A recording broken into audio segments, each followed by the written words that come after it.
Life is full of surprises, and not all of them are good. That's where insurance comes in. It's a safety net, a way to protect ourselves from the financial impact of unexpected events. But how does insurance actually work? It all boils down to a few key principles. One of these principles is the idea that insurance is meant to make you whole again after a loss, not to let you profit from it. Another is the power of prediction. By looking at large groups of people, insurance companies can make educated guesses about how likely certain events are to occur. But it's not always that simple. Sometimes the people who are most eager to buy insurance are the ones who are most likely to need it, which can create problems for insurers. In this essay, we'll explore these fundamental principles and see how they make the insurance world go round.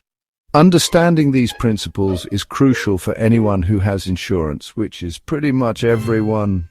It helps us make informed decisions about what kind of coverage to buy, how much to buy, and what to expect if we ever need to file a claim. So let's dive in.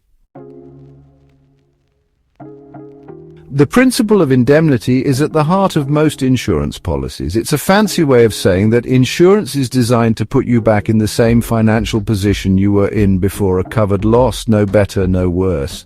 The goal is to restore, not to reward. Let's say your house burns down, a covered peril. You wouldn't expect to get a brand new, bigger, fancier house with your insurance payout, would you? No, you'd expect to be able to rebuild your home to its previous condition. This principle applies to many types of insurance, like property, health, and auto insurance. It prevents people from profiting from insurance claims and helps keep premiums affordable for everyone. Imagine if people could get rich by having their cars stolen. Premiums would skyrocket and insurance would become unsustainable.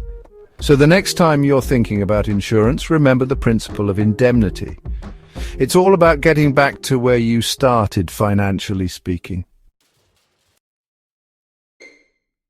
Ever wonder how insurance companies can afford to pay out big claims when disasters strike? The answer lies in the law of large numbers, a fundamental principle that underpins the entire insurance industry. It's like magic, but with math. Here's the gist. The larger the group of people paying into an insurance pool, the more accurately insurers can predict how many claims they'll have to pay out. Think of it like flipping a coin. Flip it 10 times and you might get heads 7 times. But flip it 1,000 times and you'll get closer to a 50-50 split. Insurance companies use historical data and sophisticated models to figure out the likelihood of different events happening. They know, for example, that a certain percentage of houses will catch fire each year, a certain percentage of cars will be stolen, and so on. The law of large numbers allows insurance companies to spread the risk of these events across a wide pool of policyholders. This makes insurance affordable for individuals and allows insurers to stay in business, even when they have to pay out large claims. Section 4. When risky business gets riskier, adverse selection. Now let's talk about a challenge that insurance companies face. Adverse selection. This happens when people who know they're at a higher risk of making a claim are more likely to buy insurance than those who are at lower risk. Imagine a scenario where there are two groups of people, marathon runners and couch potatoes. Marathon runners are statistically less likely to have health problems than couch potatoes. But if an insurance company offers a flat rate for health insurance, guess who's more likely to sign up? You guessed it, the couch potatoes. This imbalance can create problems for insurers. If too many high-risk individuals buy insurance, the insurance company may have to pay out more in claims than they collect in premiums, which is not a sustainable business model. So, how do insurance companies address adverse selection? They use a variety of strategies, such as offering different coverage levels and prices based on individual risk factors. They may also require medical exams or review medical history before issuing a policy.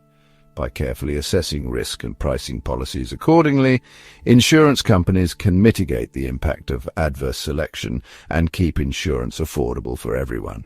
It's a delicate balancing act. Section 5. Conclusion. Why these principles matter.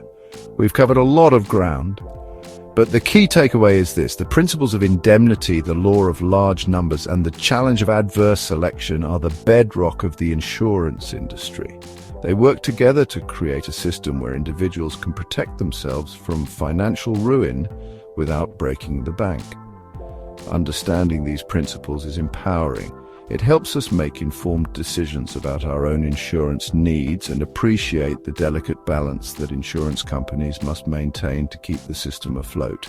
So the next time you're reviewing your insurance policy, remember the invisible forces at play, working hard to protect you and your loved ones. And remember, knowledge is power. The more you understand about how insurance works, the better equipped you'll be to navigate the world with confidence and peace of mind.